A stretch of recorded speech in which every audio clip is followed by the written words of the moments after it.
Imagine living your life after 50 and feeling energized and excited about your future. Welcome to the Women in the Middle podcast, the podcast for women who are ready to figure out what they want and create the life they deserve. Here's your host and master certified life coach, Susie Rosenstein. Hey there, today we're talking about organizing your home, life, and mind with Shira Gill. Let's go. Welcome back to the podcast Women in the Middle with over 1 million downloads and counting. I'm your host, Susie Rosenstein, your master certified coach and midlife mentor, and I am so glad to be here with you again. I am so excited to dive into this topic with my amazing guest today because I know how much of a big deal this topic is to you. Either you're great at organizing and decluttering and you want to hear more, like you've got a label maker and you just love when you get to go to a bin store, something like that. Super fun. Container store, you know. Or maybe you're not great at organizing and decluttering and you want to hear more. So either way, I know you want to hear more. So that's what we're going to do. But just quick, speaking of wanting more, when this is you, that you know you are meant for more, I want to make sure you know there's help. You are not alone. So if you're feeling stuck and confused and actually dreaming about what it would be like to be crystal clear about what you wanted so you could just get going again and have more in your life, so you feel amazing about your next chapter, if that's you, I hear you. That's why I created the Women in the Middle Happiness Academy with you in mind, because it's an intimate, warm, supportive, and fun coaching community of like-minded women who grow forward together. It is totally possible to feel great about your roadmap to a more fun, meaningful phase of your life. And let me clarify, I'm talking about a regret-free phase. How exciting is that? So email me your questions and let's talk about it and see if it's for you. Go ahead and book your free, not scary, and there's zero obligation momentum call at www.womeninthemiddleacademy.com. Okay, now let's dive in because I have a treat for you. My guest today is Shira Gill. Shira is a globally recognized home organizing expert, best-selling author, and speaker. She has inspired thousands of people to clear clutter from their homes and lives and developed a process and toolkit that applies to anyone, regardless of budget, space, or lifestyle. Shira is the author of Minimalista and Organized Living, and has been featured in over 100 print and media outlets, including Good Morning America, Vogue, Dwell, Better Homes and Gardens, House Beautiful, Architectural Digest, Domino, Forbes, Goop, Harper's Bazaar, HGTV, Today, In Style, Parents, Real Simple, and the New York Times. I can't wait to share this interview with you. You're going to love it and get a fresh perspective on organized living. Personally, I finally know how to deal with having too many sheets. Please enjoy. Hi, Shira. Thanks so much for joining me today on the Women in the Middle podcast. Yay. I'm so happy to be here with you. Oh, I'm so happy to be here too. And you know, you really are an expert in this area of decluttering and being minimalist and organizing. And I have to say, these are not my skills. So I do enjoy having an opportunity to talk to you about it. Oh, good. Well, I do believe that anyone at any age can learn how to think like an organizer. So it's never too late for this. I love that it's never too late because women our age, we do enjoy collecting and we've gotten good at it. Absolutely. And we've had many decades to do it. So, I can definitely see that I need a little support in this area and I know I'm not alone. So that's good. Yeah. So you have been writing books. We're going to be talking about your books. And I guess one of the things that really stood out to me as I was preparing for the interview was your mission, that your mission is to help others reduce physical and mental clutter and create homes that feel good. Yes. Tell me a little bit about why that mission. Yeah. So, like a little about my backstory. I was raised in the San Francisco Bay Area, by very creative, parents who really valued experiences over things. So they were almost anti-materialistic kind of hippies. And they split up when I was 3 and had a big, bad divorce when I was 8. I was an only child. And so I ended up having joint custody, and my parents lived 10 blocks apart. And so I went back and forth every other day, kind of dragging my things back and forth, which I think really is the genesis of becoming a minimalist for me, because stuff from an early age became burdensome. And having 2 sets of everything and dragging it back and forth and having to kind of keep track of what I owned as a kid made me just feel negative, I guess, about stuff.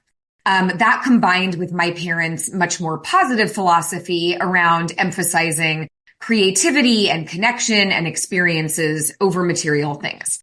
And so I think that's kind of where the minimalist bent came from. But in terms of tidying and organization, I think it came from feeling like so much was out of control in my life as a little kid. Things felt really like people were fighting, and there were custody battles in court and, this crazy custody schedule. And so I think how I comforted myself was by setting up rooms that felt really good. And I remember puttering around in my rooms and kind of organizing things and having my little collections on display, and it feeling like a real self-soothing mechanism. And so I never really thought of it as like I'm an organized person. It was just more so I'm very sensitive to my space, and I like making a space that feels good. And I think as I kind of embodied this, other people started noticing. And so I would help my friends, with their rooms and helping them tidy and declutter and organize their desks or their clothes. It was just fun for me. And I never really envisioned this to be a career path, because professional organizing is really a brand new career, like in the past decade or so, that it's really like come on the scene. So it was just something I did really recreationally. And it wasn't until I had kids of my own in my 30s, and everyone I knew in every mother's group, in every like social circle, just the topic of conversation was constantly being bogged down by clutter and disorganization and how do you keep on top of the things. And I just found that I had this natural ability to help people, and that it was so deeply satisfying to me. So that's kind of the long and the short of it, I guess, how I got into it. I love that people started to notice that it was a skill. Yes, it really was. I never would have started my business without my girlfriends telling me. And the real thing that happened is I was laid off from a full-time job when I was 8 months pregnant, and I had no backup plan. I was working as an event producer, didn't love my job, but had no plan B. And I had to make money. My husband was working in the nonprofit sector, and we relied on a dual income. And I was really scrambling. I was like, I'm 8 months pregnant. No one's going to hire me. What am I doing? And it was probably 3 different girlfriends who said, how you help me declutter my closet and get organized and get rid of things and make decisions. Like, I really think other people need this. And it was because so many people kind of echoed this to me that I started to take it seriously, because I really was like, this isn't a thing, you guys. Like, this isn't a career. And I think it was out of a place of desperation. Like, I needed to find a way to make money. My friends were telling me I was onto something. And literally, I cobbled together a website. My friend took pictures of my own home. Like, we staged my closet and my pantry, and I literally just put the word out on an email blast and started booking my first client. So it was completely organic how this happened. There was no business plan. Oh man, I get such delight from hearing this story, because one of the main things that comes up over and over again with midlife women who are stuck and confused about what they want. They know they're meant for more. They're just not happy, even though their job looks good on paper, even though they got a lot of enjoyment from their job and satisfaction, fulfillment. They know that there's more for them. Yes. They just don't know what it is. And to find it seems hard. It's like, yes. I don't know. And you don't even recognize these soft skills, even though it's not a soft skill. in your mind, you barely even notice it as a skill. Yes. Oh yeah. Yeah. I completely took it for granted. And my friends were like shaking me and yelling at me for me to hear it because I was like, this is not a profession. And yeah, I do tell people that a lot, that I had no business plan. I had no like professional credentials for this. It was something that was literally born out of, I have a hunch that I could help people with this. I enjoy doing it and it's easy for me. And so the way that I launched my business was literally sending an email to everyone I knew in the Bay Area, including my dentist, and just saying, if you or anyone you know needs help with clutter or organization, I'd love to help. Here's my information. And people started reaching out and booking me. So it was so simple. Sometimes it's better not to know too much, right? Right. I'm like, no, I didn't go to business school. I didn't make a 5-year plan. It was like, just maybe this might work. And sure enough, it did.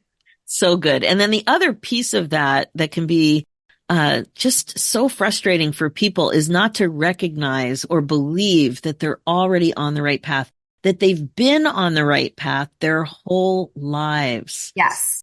And exactly. like, who knew? But you are. And everything that you did, even what you did before this, I would imagine it still helped you in some way. In some way, it was still connected. Would you say?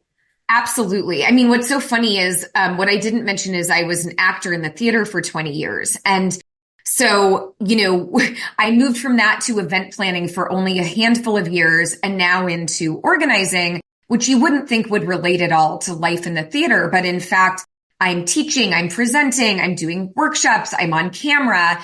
And it does feel like this kind of full circle thing, that like all of that training really came to use now in what I'm doing. I love that. Perfect. Okay.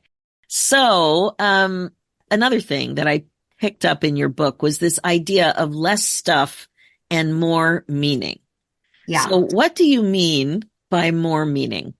Yeah. So I have helped now hundreds of people in person get organized and thousands online. And the way that I always start my process is by asking my clients, what do you want to create in your life? What do you want more of? And so before we even think about organization or decluttering or taking our homes by storm, the key question is really to figure out, what do you want to create? What are your values right now? What are your goals? What are your priorities? And I think it's not until that clicks into place, like until that happens, it really doesn't make sense to start decluttering or organizing. And in a way, I find that decluttering and organizing a home is actually a process to help you determine who you are and what you care about. And so that's why I think I love this work so much, and it's been so deeply fulfilling, is because it really is values-based work. The work is figuring out, what do I want and what's in the way?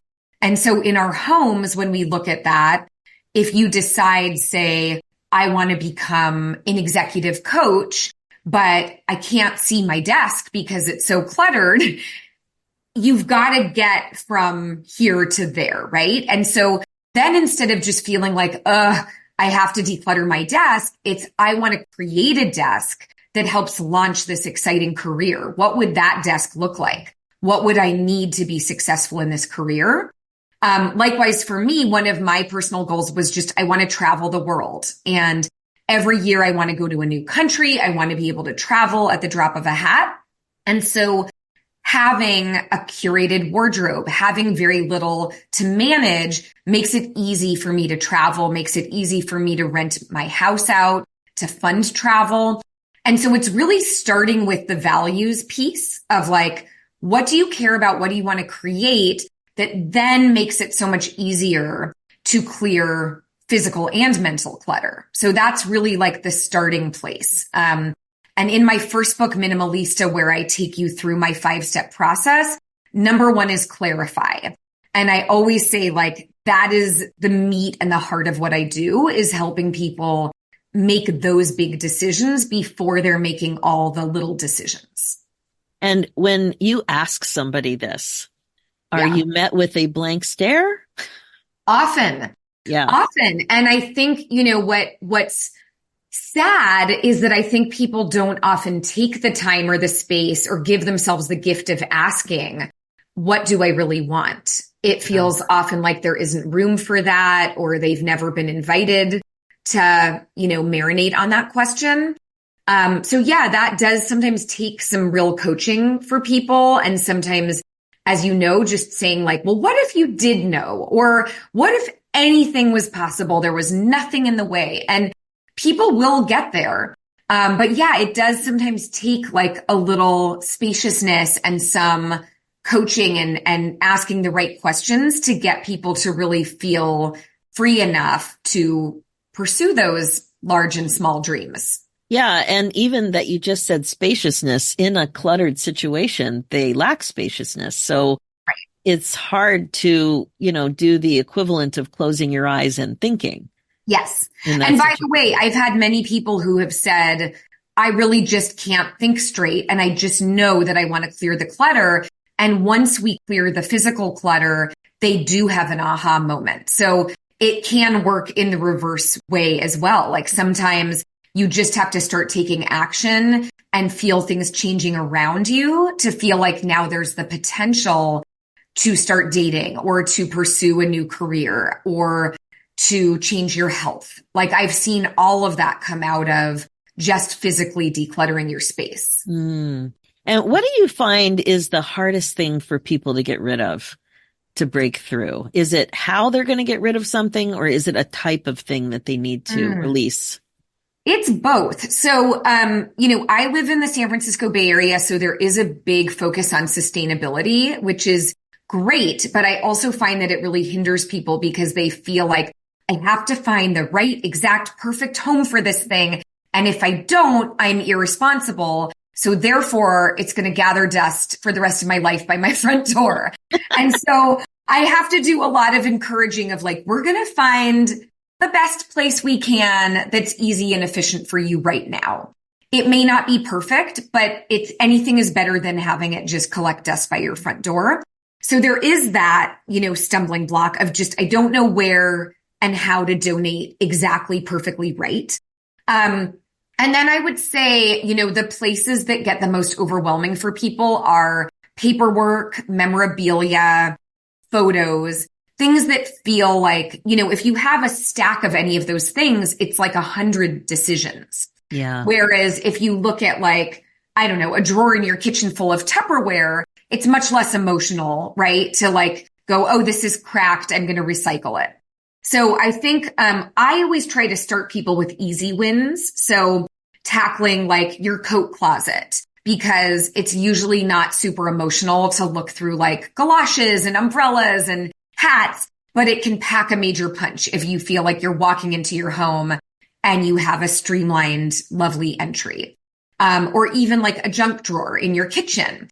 Like that's something you engage with probably every day.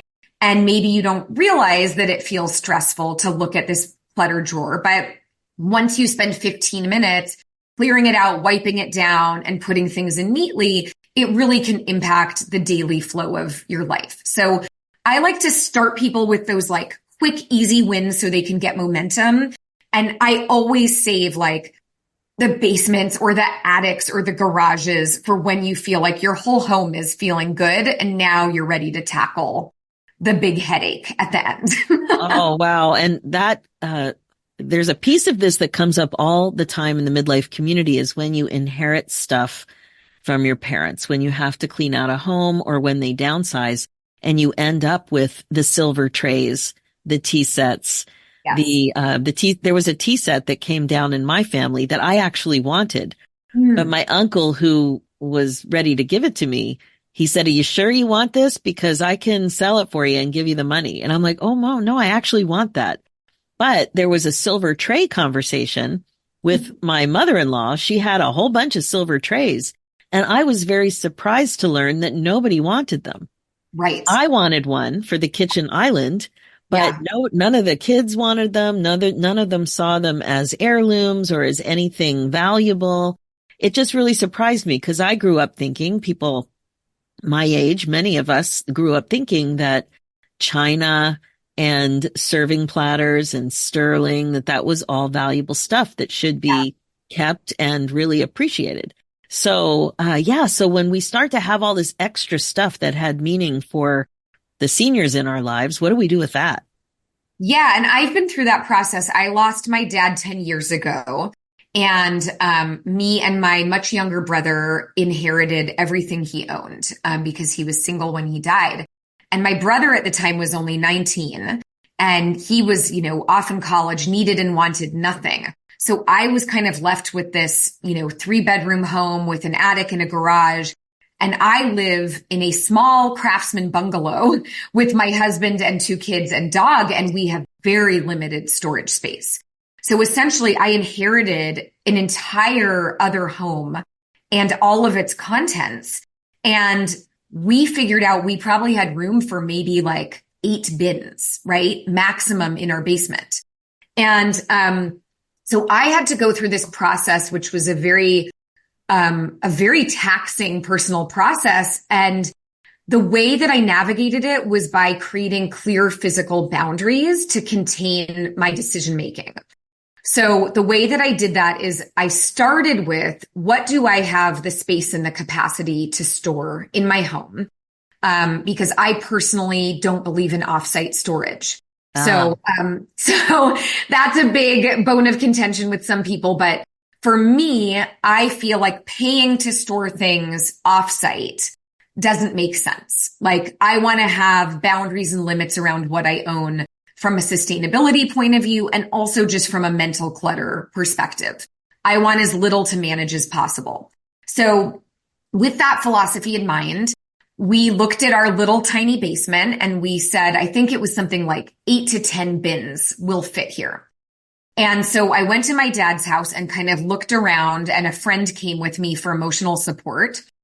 And we kind of looked, and I said, okay, like, I don't need any of the furniture. I don't need any of the things that are really just things like mugs. And, in my dad's case, he didn't have like fine china or beautiful platters, so that wasn't an issue. But he had a lot of stuff. He had a house full of stuff. And so what I did is I spent a day with a girlfriend, and I took, 8 bins that I bought from like Home Depot. And I said, okay, this is my physical boundary of what I can fill. I'm going to take the most precious, the most meaningful, and the most valuable for me. And for me, that kind of broke down to photos, letters. My dad was a hiker, and so he had maps that were annotated that felt very meaningful. So all of those things were able to fit in those bins. And I took a handful of CDs and books that felt kind of personal. And then from there, I packed up my bins, I put them in my basement. And then I asked all of his family in New York, here's what's here, who wants what? And I sent off things that were meaningful to other people.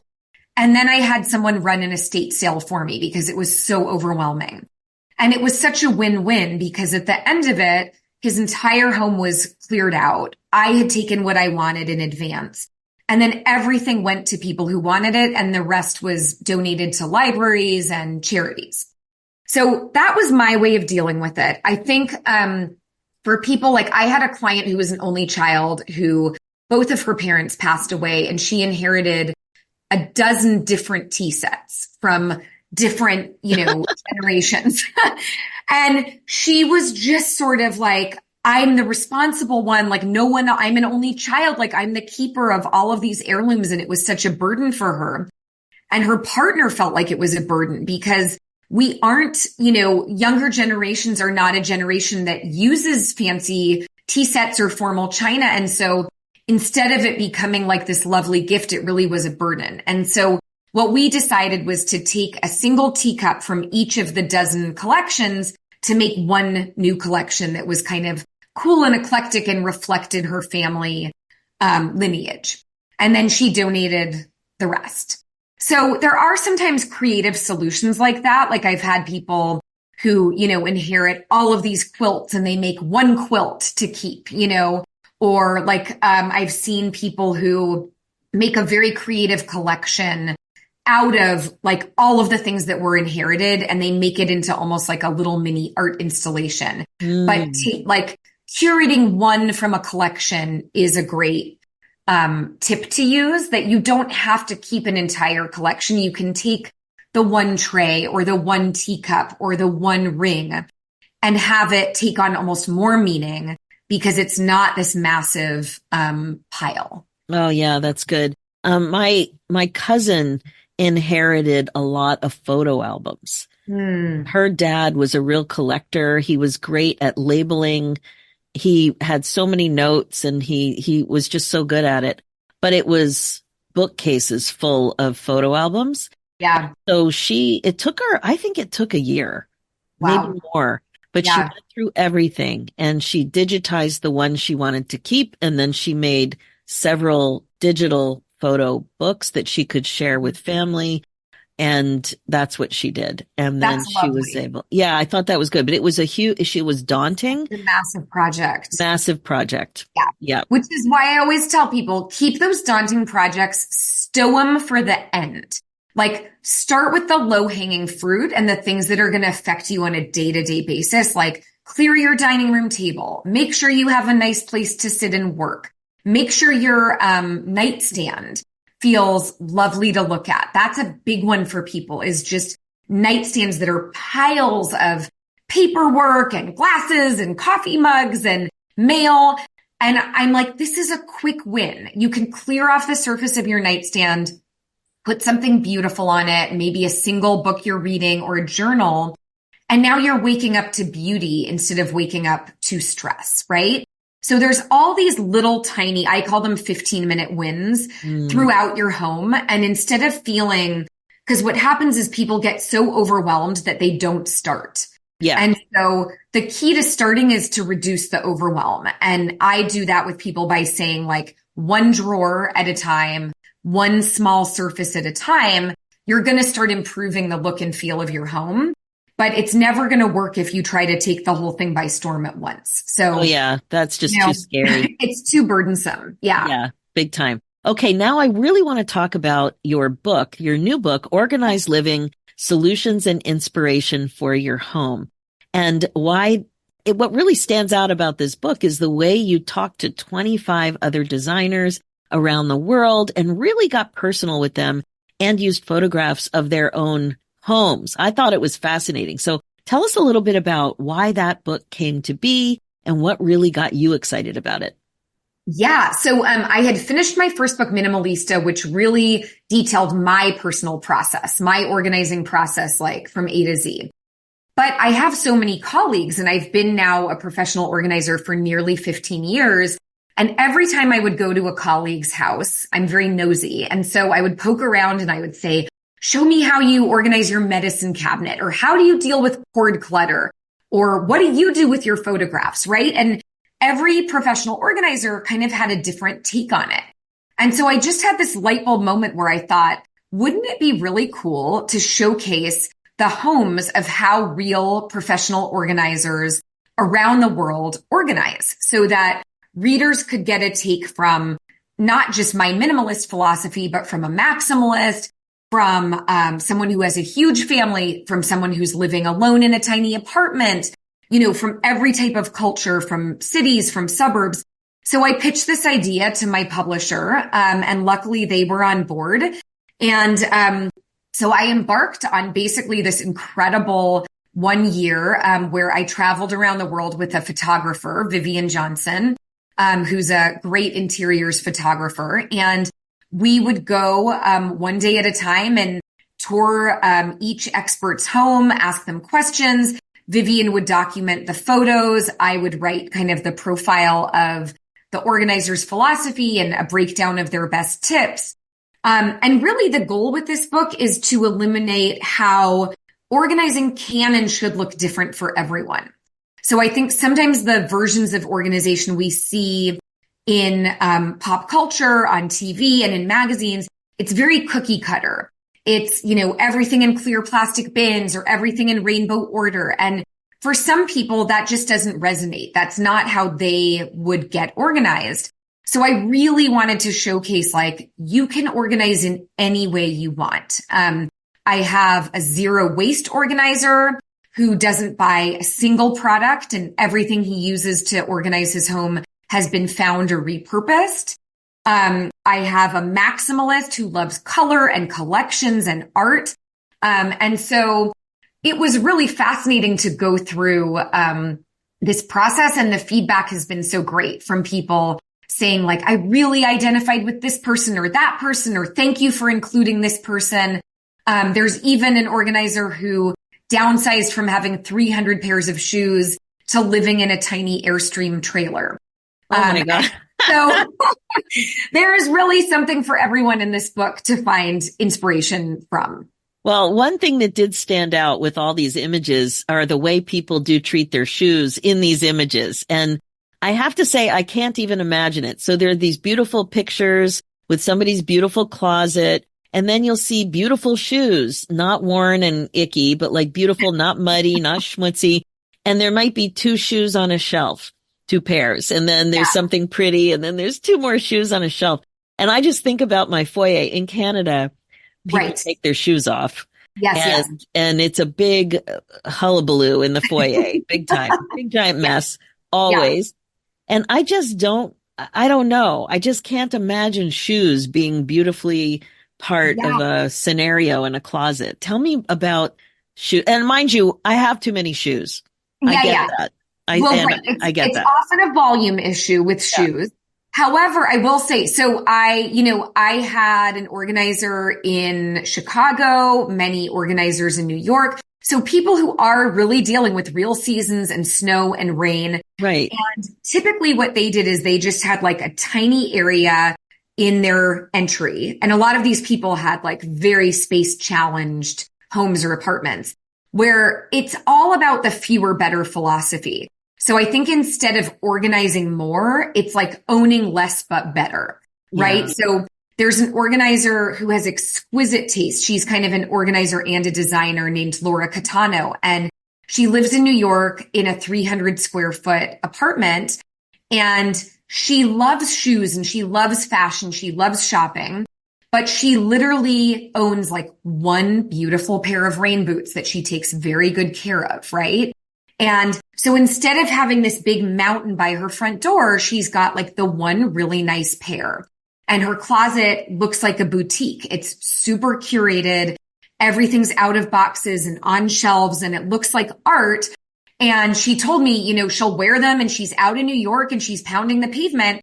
Then she'll come home, she'll wipe down the bottom of the shoe with like a wipe, an antibacterial wipe, and place it back on the shelf. So it really is about, having the habit and the mindfulness of, I want to own really nice things and I want to take really good care of them and kind of respect the things, respect the people who made the things, respect my own space. So it's a very different philosophy and kind of way of thinking. I like to think it's like intentionality, right? So instead of being about restriction or living this austere lifestyle where like you're only allowed 2 pairs of shoes, it's really just about being very intentional. So the things that you own, you really love and value and take good care of. And, not all of the organizers in the books were minimalists at all. There were people who had big garages, absolutely teeming with stuff, but it was just organized stuff. So I think it's like getting out of that dumping mentality and more into deliberate placement, whether you have 2 pairs of shoes or 2 dozen. One of the questions I noticed that you were nosy about in some of your colleagues' spaces was what to do with linens. Can we talk about that for a second? Because I noticed one of the midlife issues that I'm having is I have 3 boys in their 20s. They all went off to university. They all had apartments. And then over COVID, they all came home. So I had so many sheet sets and towels I did not know what to do with. I didn't know where they came from. I didn't know if it was single, double, queen sized sheets. Everything became a mess. And I'm still struggling with that because it was the same with the kitchen containers. It all got out of control with the kids coming and going. So specifically, what do we do with these sheets? I'm doing something wrong. I don't know how to handle them. I just don't. No, you're not alone. Linens are such a big pain point. And I was actually just talking to a client. She said, someone should start $1 million business where they just have labels in each sheet that says like queen, top, or side. So Yes. you can orient yourself, because I have spent so much time with people just in a tangle of sheets trying to figure out and decipher, what is this? Do we even need it? So, one of the places where all of these experts that I interviewed really were aligned was owning less linens, because they are such a pain to organize and keep track of. So the typical rule of thumb was 2 sets per bed. So you would have 1 set on and 1 set off, and organizing them together as a set. So, for example, I have 3 beds in my home. They're all queen, which makes it kind of easy. So we have 3 bins that will say like primary bed, backup, Chloe's bed, Emily's bed. And they just live dumped in those piles. So we don't have to perfectly fold the dreaded fitted sheet that no one can ever get looking reasonable. I literally dump them in a bin that's labeled. And so we or our house cleaner knows when we're swapping out, that's where to find them. The other little tip I would say is there are label companies. There's one called Mabel's Labels that they are like these tiny little labels. They're mainly for like kids going to summer camp. I use them. You use them. Yeah. I would just put those on the tag inside your sheet that says what room it goes to and what size it is. Whatever will make it easy for you, so that when you're like, what is this sheet? You look and there's already a label on it. But you know what, Shira, you shared the big epiphany. I have never organized it by room. I have organized it I failed at organizing it in the central linen closet. Right. And that's where the confusion sets in. And so I think that's brilliant, is organizing it by room with a bin with 2 full sets. Call it a day. Call it a day. And honestly, if there's room, I store them in each respective room in the closet. So like your kids, you could just have a bin that says like sheets, and that lives in their closet. And so it's never getting immersed with everyone else's bedding. Okay. What about towels? Towels. Oh my gosh. So same closet. People own way too many towels is the bottom line. So my rule is 2 towels per person. And so one's in use on a hook and one's the backup, and that's all you need. So if you have a family of 4, you could own 8 towels, which is like very easy to manage if you have 4 on hooks and 4 folded. And then depending on if you host and have guests, you can have a guest set that's maybe in a separate bin. But I think, the average home, I can say, has a hot mess of towels, stained, threadbare, tangled, old, like just sad. And so I'm always like a big proponent of treat yourself to 1 fluffy set of lovely towels, and maybe every 5 years you replace it. But like treat yourself to good towels and linens and just have less of them. I love that. You know what? We also have a big dog, and I'm always thinking what you were talking about at the beginning of the interview was this waste and sustainability, and, and my messy giant dog he would not be offended by me cleaning up his mess with the disgusting towel. So I try to use the disgusting towels for him, but sometimes somebody else will put those in the laundry with the other ones. And then all of a sudden it ends up upstairs again. And it's no. Right. So what I do, because we have a dog too who gets muddy and gross. So I did exactly what you suggested. We use our old towel set for the dog, and then we have a new towel set for us, and they're completely different looking. So like our new towels are all white and fluffy, and then the old ones for the dog have a pattern, and they live downstairs and our towels are upstairs. So it's like we've separated church and state. And I'll also say, most people think to throw linens and towels in the trash. Please don't do that. They'll just go to the landfill. You can almost always donate them to an animal shelter. Yes. Or even like your local vet, because they just need them. And so that's a really easy way to get those out and then treat yourself to a new set. I'm so glad you mentioned that. We've done that. And that I think that is such a great idea. Really, really good. Okay. So I have a funny question for you, or I think the answer will be funny.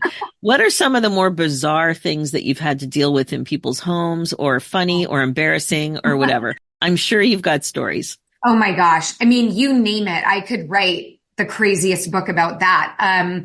I've seen every type of sex toy. I've seen old diaries, which I don't read. I'm always with my client. I've seen firearms. I mean, and everything, drugs, people's homes are filled with all the things. And what's interesting is how, I have found the people who have the least to feel, anxious that I'm going to find, like basically people who have the wild things are totally unself-conscious. And people who have the most kind of like organized homes with not a lot of chaos are the most shameful about their home. So it's like completely swapped, which I find very interesting.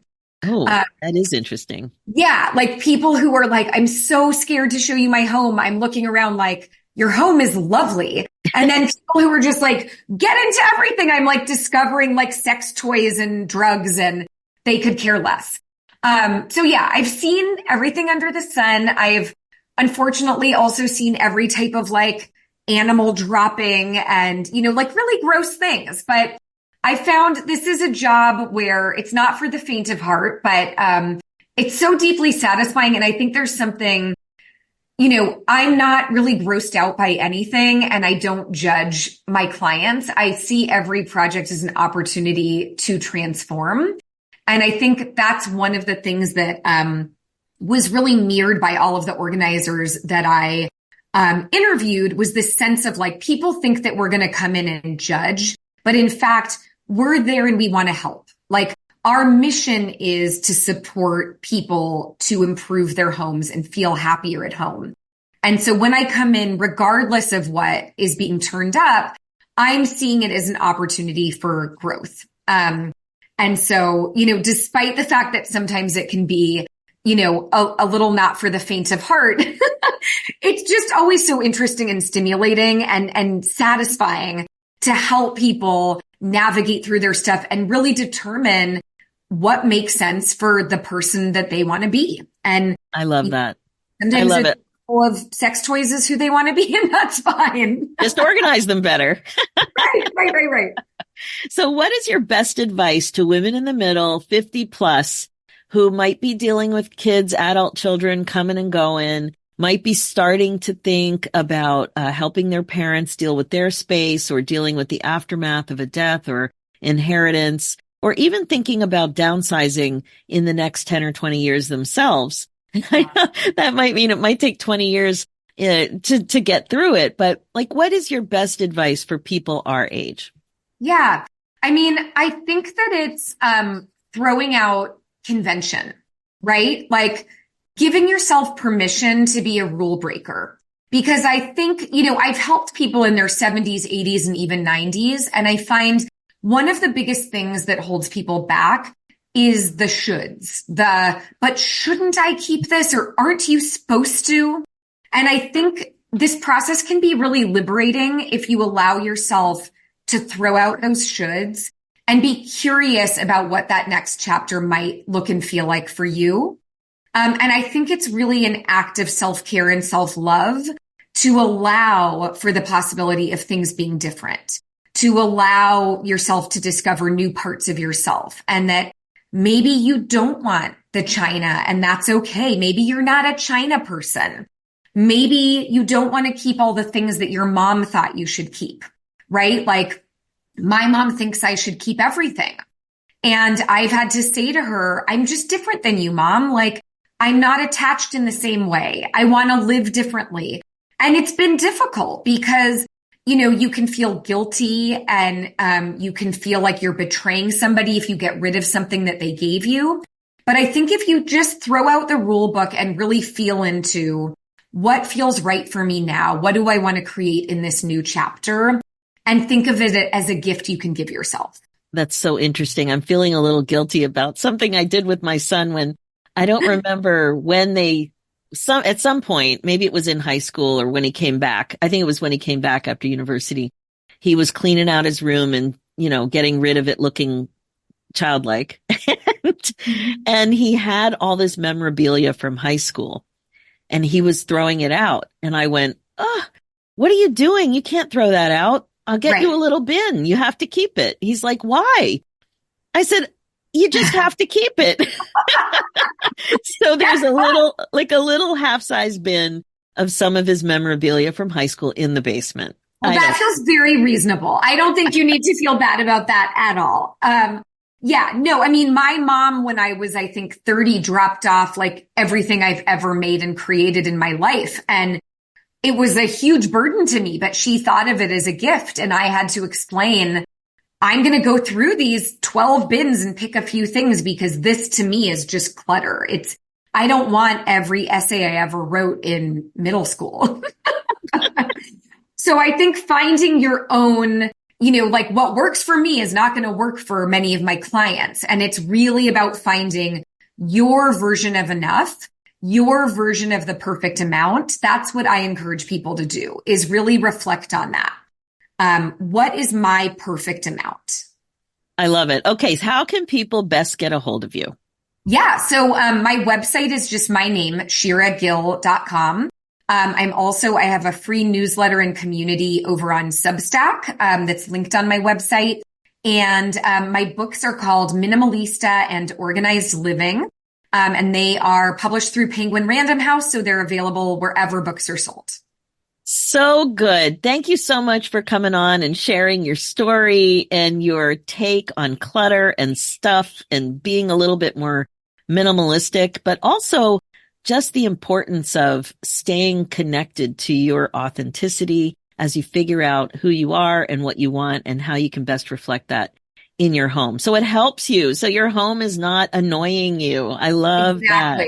Thank you so much. Thanks for having me. So good. Thank you. Okay, that's it for this episode. Shira's mission is to help others reduce physical and mental clutter and create homes that feel good. You could totally tell it's her passion. When you think about it, learning to become better at organized living is just another way to become more intentional in your life. What do you think about less stuff and more meaning in your life? When you think about areas in your home that tend to be problematic, what comes up for you? Are you able to catch your thoughts? I love what she said about thinking about it all as self-care, a gift you can give yourself.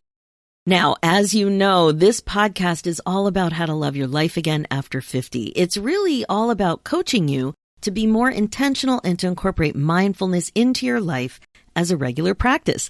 This is how you put yourself on your agenda. My focus as your midlife coach is to help you get unstuck and clear and focused on your current values and priorities so you don't have regrets. I can help you create the success you're looking for with the Women in the Middle Happiness Academy. It's your one-stop shop for coaching, community, and connection so you can grow forward and finally feel free. Email me your questions and let's talk about it and see if it's for you. Go ahead and book your free no-obligation momentum call at www.womeninthemiddleacademy.com. We can't wait for you to join us. And finally, for show notes and links, head over to www.susierosenstein.com and click the podcast tab and look for episode 340. Thanks so much for listening. It's time for you to put yourself first, one thought at a time. I'm Susie Rosenstein, and I'll talk to you next week.